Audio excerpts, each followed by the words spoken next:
The sun had barely begun to rise over the sleepy town of Brooksville when FBI Director Marcus Hale pulled his rental car into a quiet diner's parking lot. He had been driving for hours, chasing a lead that suggested corruption within the local police department. Hale was known across the bureau for his sharp instincts and unshakable calm, but this trip wasn't about a flashy case or national security. It was personal. A former officer from this town had leaked information to him months ago, claiming that racial profiling and abuse of power were not only common, but protected by silence. Hale had promised to look into it, and now he was finally here. He stepped out of the car, dressed in plain clothes, hoping to avoid attention. His plan was simple: observe, gather evidence, and leave without making waves. But as fate would have it, trouble had other plans. Just as he reached for the diner door, 2 patrol cars pulled up fast, their lights flashing even though there was no emergency. Out stepped Officers Daniels and Brooks, both tall, broad-shouldered men with hard eyes and smirks that didn't match the early hour. They walked toward him like they already knew who he was, though Hale had taken every precaution to remain anonymous. "Hey you," Daniels called out, voice rough and commanding. "Step away from the door." Hale turned slowly, keeping his hands visible, showing no signs of aggression. He had dealt with aggressive cops before, sometimes even trained them. He knew how to stay calm under pressure. "What seems to be the problem, officers?" he asked politely, watching their expressions closely. Brooks laughed, a short, bitter sound. "Don't play smart with us," he said, stepping closer. "You don't belong here." Hale stayed still, his face unreadable. He didn't raise his voice or show frustration, even as Daniels grabbed his arm roughly and pushed him against the hood of the patrol car. The cold metal pressed into his chest as the officer leaned in close. "We know your kind," Daniels whispered. "Always sneaking around, causing problems." Hale could feel the tension rising, but he also saw something else in their eyes. Fear. Not of him, but of what he might represent. He reached slowly into his jacket pocket, careful not to make any sudden moves. "I'm an FBI agent," he said calmly, pulling out his badge. "I suggest you back off." Brooks snatched the badge from his hand and examined it closely. For a moment, Hale thought they might realize their mistake and apologize. But instead, Brooks handed the badge back with a smirk. "So what?" he said. "That doesn't mean anything here." Daniels tightened his grip on Hale's arms and shoved him harder against the car. "You're under arrest," he said, almost gleefully. Hale didn't resist. He knew fighting them physically wouldn't help. Instead, he focused on what mattered most: gathering evidence. Hidden inside his jacket was a small recording device, and it was already capturing everything. As they cuffed him and pushed him into the back seat of the patrol car, Hale remained silent, observing every detail. He noted the way Daniels drove, aggressively through town, ignoring traffic signals. He noticed Brooks glancing at him in the rearview mirror, eyes filled with something between pride and nervousness. When they arrived at the station, the 2 officers dragged him inside like a criminal, shoving him into a small interrogation room with peeling paint and a flickering light overhead. The door slammed shut behind him, leaving him alone with them. Brooks sat across the table while Daniels paced behind him like a caged animal. "All right, Suit," Brooks began, leaning forward. "Let's talk. What are you really doing here?" Hale didn't answer immediately. He looked around the room, noting the lack of cameras, the absence of any witnesses. This wasn't standard procedure, it was a setup. "I told you outside," Hale said evenly. "I'm investigating reports of corruption." Daniels stopped pacing and slammed his hands on the table. "Cut the crap," he growled. "We know you're here to stir up trouble. You think you can come in here and judge us?" Hale stayed calm, meeting their eyes without flinching. "I'm here to find the truth," he said simply. Brooks laughed again, shaking his head. "Truth? Truth is whatever we say it is in this town." He stood up suddenly and walked over to Hale, getting dangerously close. "You want to know the real truth?" he continued, voice low and threatening. "You walk into our town, acting all high and mighty, thinking your badge makes you untouchable. But out here, nobody cares who you work for. We run things. Daniels joined in, pulling a file folder from the table and tossing it onto Hale's lap. "See these?" he said. "These are fake IDs, drugs, stolen property. We plant this on people who get too curious. People like you." Hale glanced at the folder but didn't open it. He could see the handwriting, the sloppy formatting. Obvious fakes. "Is that supposed to scare me?" he asked, his tone still calm. Brooks leaned in even closer, his breath hot against Hale's ear. "It should," he whispered, "because if you don't start talking, we'll make sure you never leave this station." Hale didn't move. He didn't blink. He simply stared, ahead, waiting. He knew what came next would change everything. 6 minutes. That's all he needed. And as the clock ticked silently in the corner of the room, he prepared himself for what was about to happen. The moment these two officers would learn just how wrong they were about who they had arrested. Inside the interrogation room, the air felt thick with tension. The flickering light above buzzed softly, casting shaky shadows on the walls. Hale sat perfectly still, his wrists cuffed behind him, his face calm, but eyes sharp and alert. Across from him, Officer Brooks leaned back in his chair with a smug grin while Officer Daniels paced like an angry dog circling its prey. They thought they had control, that this was just another day of pushing people around without consequences. But they were wrong. Hale reached into his jacket again, slowly and carefully, giving them no reason to react violently. His fingers touched. The small device hidden inside, not a weapon or a tool, but a secret microphone connected to a secure server. He tapped it twice, activating the live stream. No one noticed, not even the officers inches away from him. Hale placed his hands back where they were as if nothing had happened. "Let me make this simple," Daniels said, stopping his pacing and leaning over the table. "Tell us who you're working with, what you know, and maybe we let you walk out of here with your dignity." He smirked, clearly proud of himself. Brooks chuckled, nodding along. Hale looked at them both, shaking his head slightly. "You don't understand," he said calmly. "This isn't about me walking out with dignity. It's about you two keeping your jobs." The joke was gone from their faces in a second. Daniel's smile dropped. Brooks sat up straighter. There was something in Hale's tone that made them pause. Not fear, not panic. Confidence. And it confused them. Brooks narrowed his eyes. "What the hell are you talking about?" he asked, voice lower now, less sure. Hale didn't answer immediately. He took a breath, then spoke with quiet authority. "You think I'm alone here? That no one knows where I am?" He let the words hang in the air for a moment before adding, "Every word you've said in this room is already being recorded. Every move you've made is being watched." They both froze. For the first time since dragging him into the station, doubt crept into their expressions. Daniels shook his head. "You're bluffing," he muttered, though not as confidently as before. Brooks stood up quickly, pushing his chair back with a loud screech. "You can't do that without telling us," he snapped. "That's illegal." Hale only shrugged, slightly. "Everything you've done today is illegal," he reminded them. "And yet, here you are." The silence that followed was heavy. You could almost hear the sweat forming on their foreheads. Then, suddenly, the door burst open. A tall man in a crisp suit stepped inside, followed by several federal agents armed and ready. Behind them came the local mayor, pale-faced and furious. "What the hell is going on in here?" the mayor demanded, his voice echoing off the thin walls. Daniels and Brooks turned sharply, stunned and speechless. The suited man stepped forward and flashed his badge. "Special Agent Rivera," he announced. "FBI Internal Affairs." He walked straight up to Hale and unlocked the cuffs in a single motion. Hale rubbed his wrist and stood up slowly, towering, over the two officers who had once thought they had the upper hand. "This is a setup," Daniels shouted, pointing a shaking finger at Hale. "He tricked us." Brooks joined in, his voice rising.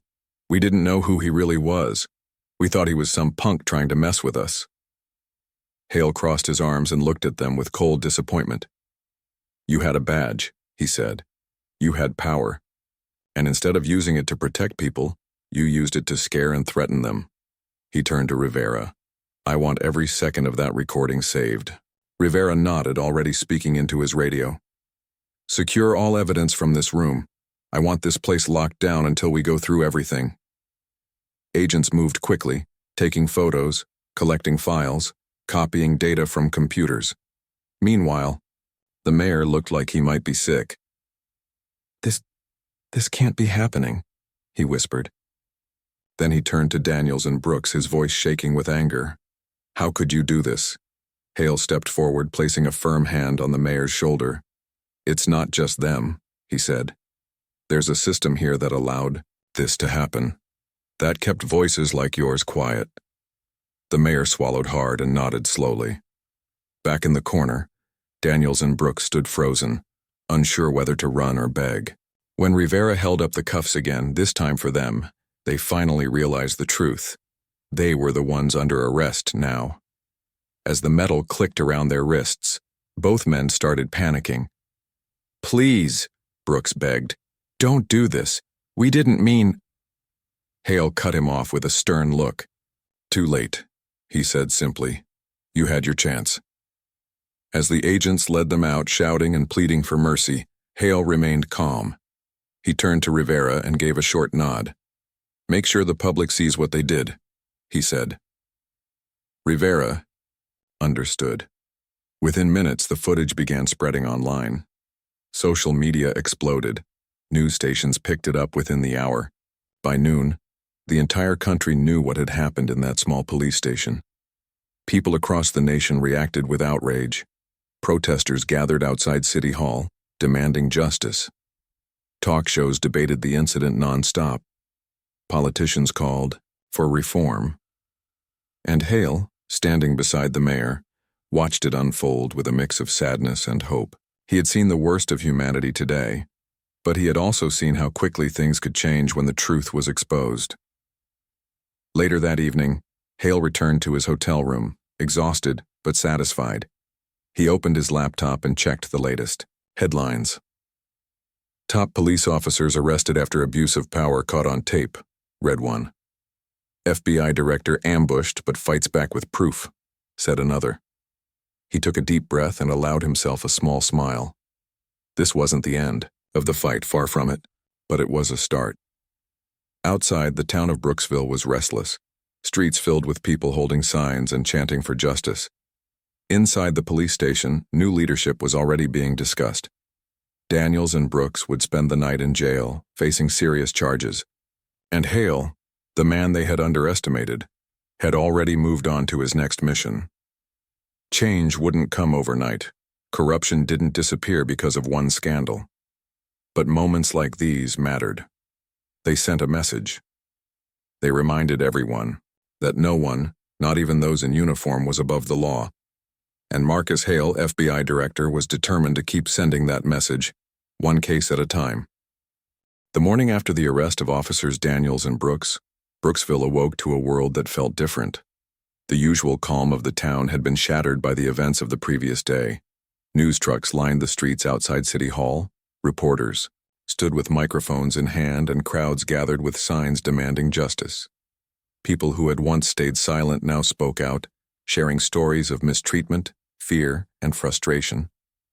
What had started as a routine investigation for FBI Director Marcus Hale had turned into a national story overnight. Hale himself was already up before sunrise, sitting at a small table in his hotel room, going through reports on his laptop. He sipped black coffee slowly, eyes scanning lines of text about past complaints against the Brooksville Police Department, complaints that had gone unanswered for years. He had seen this pattern before. Communities ignored until something big forced the world to pay attention. Now, with cameras rolling and public pressure rising, change might finally be possible. By mid-morning, Hale arrived at the mayor's office. The man looked older than he had the day before, his face tired from lack of sleep and stress. I still can't believe this happened, the mayor said, shaking his head. I thought I knew what was going on in my own town. Hale sat across from him, placing a folder on the desk.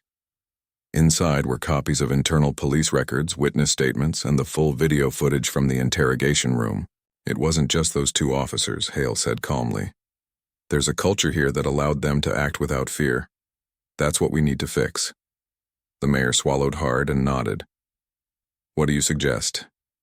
Hale leaned forward slightly. First, an independent review of the entire department. Second, new leadership. And third, community involvement in rebuilding trust. The mayor took a deep breath and reached for the phone. I'll make the calls, he said. Meanwhile, back at the police station, things were chaotic. Agents from the FBI and the Department of Justice had taken over, combing through files, interviewing officers, and collecting evidence.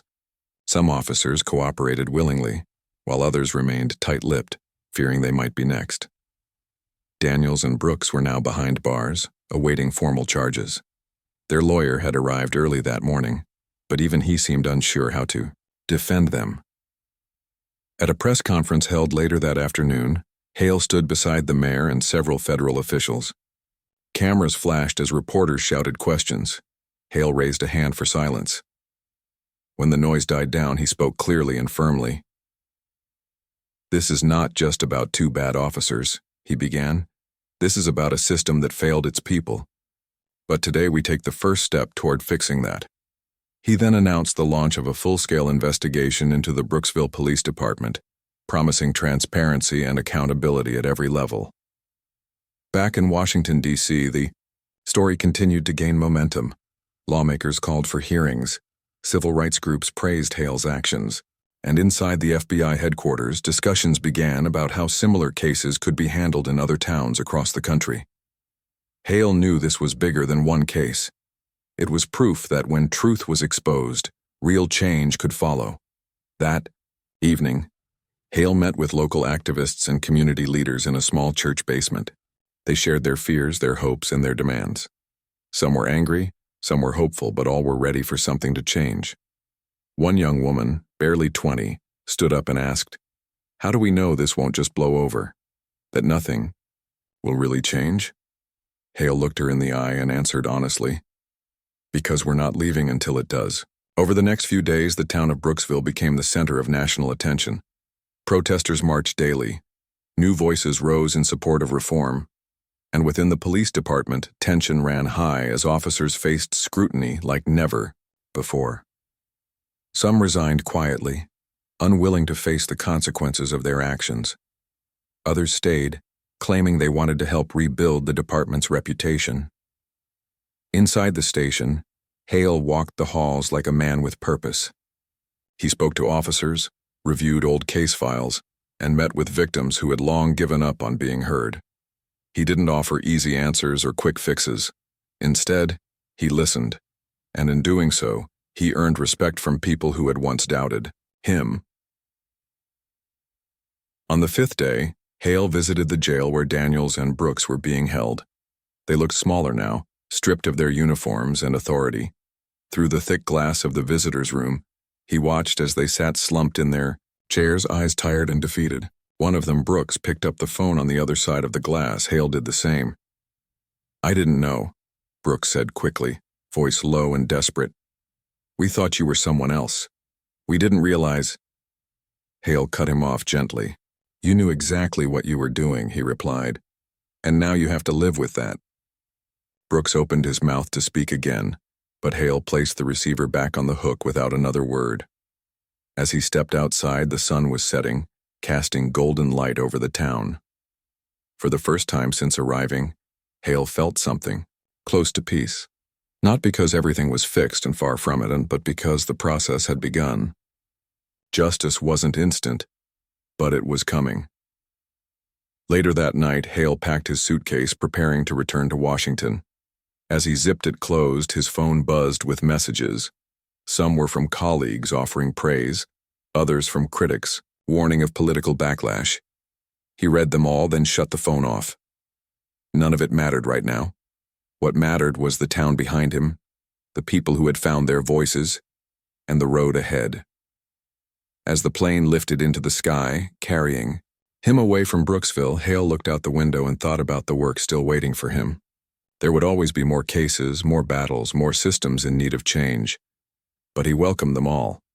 Because if there was one thing he had learned during his career, it was this: the truth has power, and when it rises, even the strongest, walls begin to crack, and somewhere below in the town of Brooksville, the first bricks of a better future were already being laid. The days that followed the arrest of officers Daniels and Brooks brought a wave of chaos and change to Brooksville. What had once been a quiet town known for its peaceful streets and friendly faces was now the center of national attention. News helicopters hovered above City Hall, reporters crowded outside the police station, and every major news outlet replayed the footage from the interrogation room. The video showed everything: the arrogance, the threats, the abuse of power. And the public, once distant from such issues, was now watching closely. Inside the FBI's temporary command center set up at the local courthouse, Director Marcus Hale sat at a long table surrounded by files, laptops, and agents working non-stop. He was tired but focused. This was no longer just about two corrupt officers. It was about uncovering how deep the rot went within the entire department. Every file they reviewed, every interview they conducted, painted a clearer picture of a system built on silence and fear. Across the table, Special Agent Rivera flipped through a stack of old complaint reports.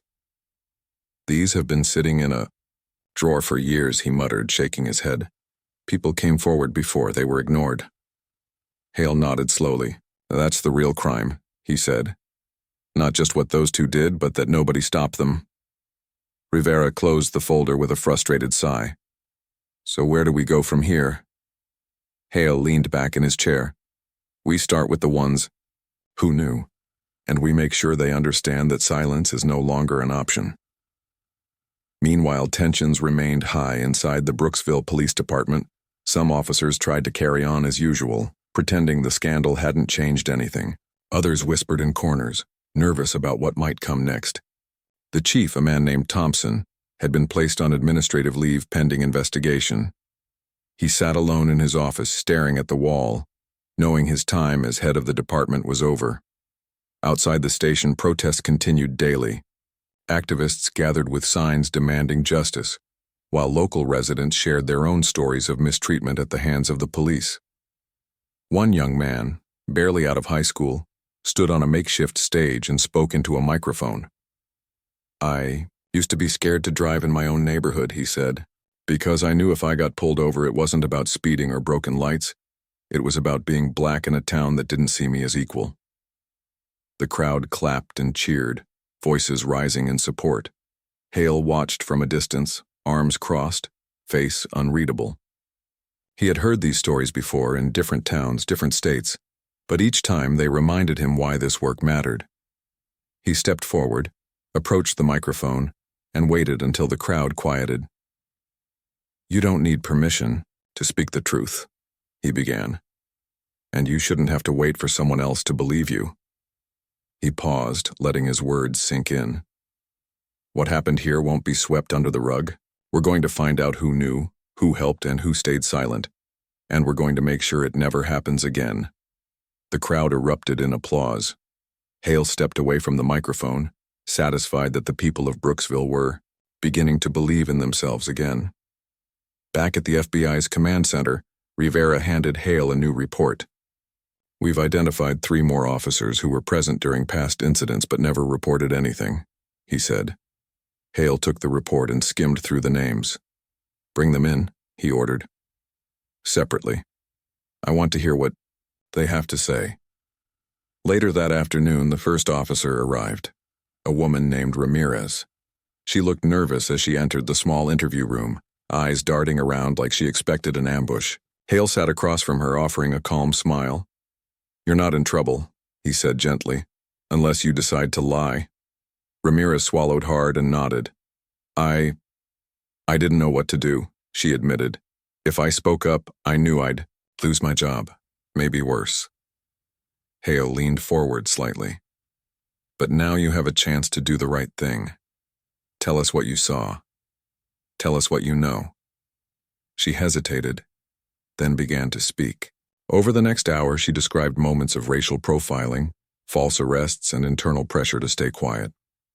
As she talked, Hale listened carefully, occasionally asking questions to clarify details.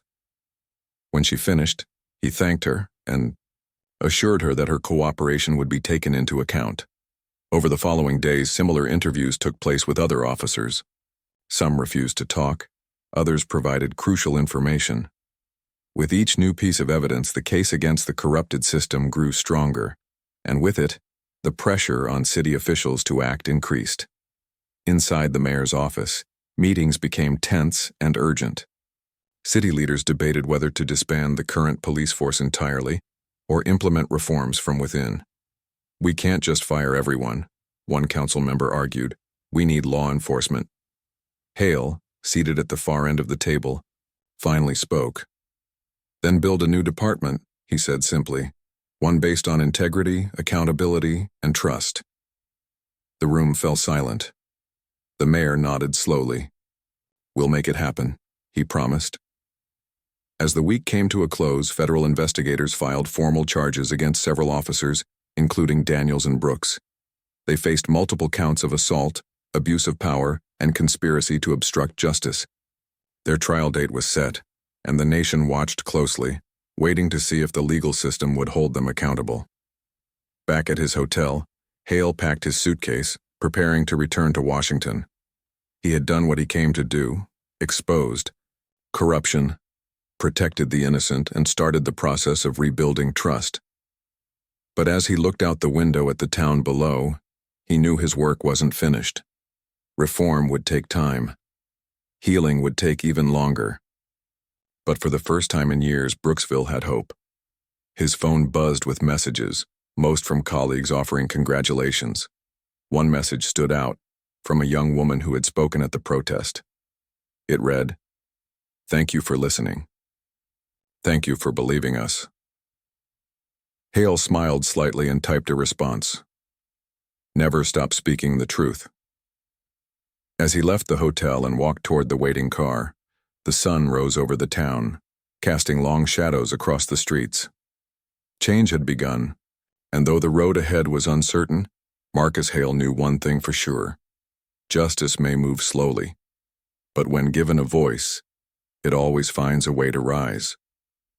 The trial of officers Daniels and Brooks began 2 weeks later, drawing national attention once again. The courtroom buzzed with energy as reporters filled the back rows, cameras ready to capture every moment. Families of victims sat quietly, some holding hands, others staring at the floor trying to stay strong. At the center of it all stood Marcus Hale, FBI director, dressed in a dark suit, his expression calm but firm. He wasn't just here for justice. He was here to send a message. Inside the courtroom, prosecutors laid out the case clearly.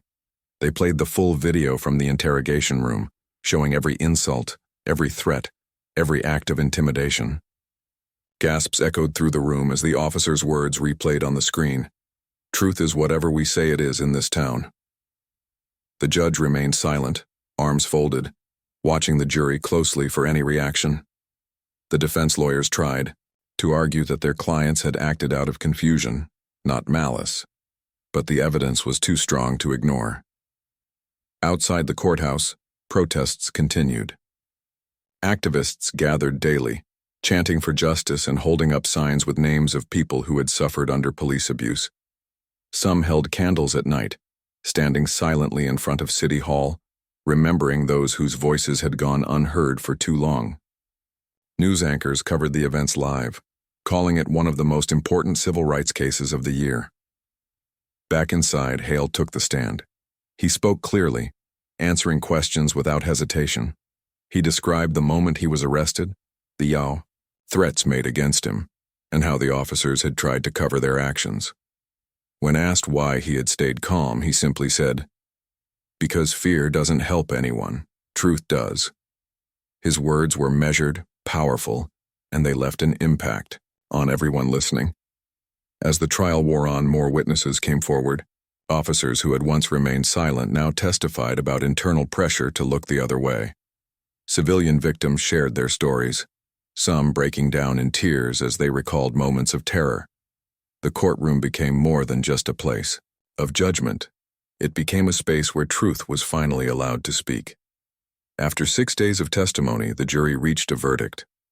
The courtroom fell silent as the judge read the decision. Both officers were found guilty on all charges. Daniels would serve 12 years in prison, Brooks 11. As the gavel struck the final note, the crowd erupted, not in celebration, but in relief. Justice had been served. That night, Hale stood outside the courthouse speaking to reporters. Cameras flashed as he addressed the public. "This isn't just about punishment," he said. "It's about accountability. It's about making sure that no one, not even those in uniform, believes they are above the law." His words spread quickly online, shared by thousands, becoming a symbol of hope. Meanwhile, in Brooksville, change was already taking shape. The mayor announced plans to restructure the entire police department, starting with new leadership and community oversight. A task force was formed, including local activists, former officers, and legal experts. The goal was simple: rebuild trust between the people and the law. Hale visited the town one last time before returning to Washington. He walked the streets slowly, observing the changes. Posters on streetlights reminded residents about new reporting systems. Local leaders met in community centers discussing ways to improve safety without fear. And in schools, teachers used the story of what happened as a lesson in courage and justice. At a small gathering hosted by the town's youth center, Hale met young people eager to make a difference. One boy asked him, "How do you keep going when things get hard?" Hale smiled slightly. "You remember why you started," he answered, "and you never forget who you're fighting for." Later that evening, he met with Ramirez, the officer who had come forward during the investigation. She looked tired but proud. "I didn't think I'd ever feel safe speaking up," she admitted. "But now I know I did the right thing." Hale nodded. "You did," he said, "and because of you, others will feel brave enough to do the same." As he prepared to leave the next morning, Hale received a letter from the mayor. Inside was a formal request for ongoing support in reforming the department. Hale placed the letter in his bag carefully, knowing this was only the beginning. On the flight back to Washington, he looked out the window and thought about everything that had happened. 2 corrupt officers had been brought to justice. A broken system had begun to heal, and a town that once felt powerless now stood united. His phone buzzed with messages. One read, "Thank you for standing up for us." Another, "You gave us hope." Hale smiled slightly, placing the phone back in his pocket. He knew there would be more battles ahead, more towns in need of change, more voices waiting to be heard. But he also knew something else: that truth once spoken could never be silenced. And somewhere below, in the town of Brooksville, the future was already being built, one honest step at a time. The weeks that followed the trial of Officers Daniels and Brooks brought a wave of change across Brooksville. The town, once known for its quiet streets and hidden tensions, now stood as a symbol of courage and transformation. Across the country, people watched closely, wondering if real reform was possible, not just in one town, but everywhere. Marcus Hale returned to Washington with a heavy heart, but a clear mind. He had seen firsthand how deep corruption could run, how silence could protect the guilty for years, and how hard it was for victims to speak up. But he had also seen something else: strength. People were tired of waiting for justice. They wanted it now, and they were ready to fight for it. Back at FBI headquarters, Hale sat in his office, going through reports from Brooksville. The new police chief had been sworn in, a woman named Carter, known for her integrity and commitment to community policing. Under her leadership, the department began training officers on bias, accountability, and de-escalation techniques. Citizens were invited to sit on oversight committees, ensuring that their voices were heard in decisions that affected their lives. In schools, teachers used the story of what happened as part of civics lessons. Students discussed power, responsibility, and the importance of speaking up when something is wrong. Some even wrote letters to Hale, thanking him for showing them that one person could make a difference. But not everyone welcomed the changes. Some former officers left quietly, unwilling to adapt to the new system. Others resisted openly, claiming that the reforms were punishing good cops for the actions of a few bad ones. Hale knew these arguments well. He had heard them before, in other towns, other states. And he always gave the same response. If you're doing your job right, you have nothing to fear. Meanwhile, the families of those who had suffered under the old system began to heal. One man who had been stopped and searched without cause more times than he could count told a local reporter, "I used to feel like I was walking on eggshells every time I saw a badge. Now, I can breathe a little easier." Another woman, who had once feared calling the police during an emergency, said, "For the first time, I believe someone will help me." The national conversation around policing shifted. Talk shows debated the balance between safety and freedom. Politicians called for nationwide reforms. Social media users shared stories of abuse, hoping their words would spark change. And Hale, though tired, remained committed to the mission. One afternoon, he met with a group of young activists in a small community center outside Brooksville. They were students, workers, dreamers, people who had found their voice because of what had happened. One girl asked him, "Do you ever get tired of fighting this battle?" Hale looked at her for a moment, then answered honestly, "Yes," he said, "but I remember why I started, and I remember who I'm fighting for." He didn't sugarcoat the truth. He told them the road ahead would be long, that progress wouldn't come overnight. But he also reminded them that change had already begun, that silence had been broken, that people were watching, listening, and finally believing. As the months passed, the impact of what happened in Brooksville rippled outward. Other towns began reviewing their own police departments, asking difficult questions. Federal investigations were launched in places where complaints had gone unheard for years. Victims who had once felt powerless now came forward, emboldened by the knowledge that someone would listen. Hale continued his work, traveling from city to city, meeting with officials, activists, and ordinary citizens. He spoke at universities, urging students to question authority when needed. He met with lawmakers, pushing for policies that protected both officers and civilians. And he worked behind the scenes, making sure that cases like Brooksville's were never ignored again. Then one evening, he received a letter from the mayor of Brooksville. Inside was a simple message: "Thank you. Because of you, we are becoming the town we always should have been." Hale read it twice, then placed it carefully in a drawer, not as a trophy, but as a reminder. That night, as he stood on the balcony of his apartment, looking out over the city, he thought about everything that had happened. He thought about the officers who had abused their power, the people who had suffered in silence, and the voices that had finally been heard. He thought about the long road ahead, the battles still waiting to be fought. But he also thought about hope. Because in a world where truth often struggled to rise, moments like this proved that it could. And as long as there were people willing to stand up, speak out, and fight for what was right, justice would always find a way.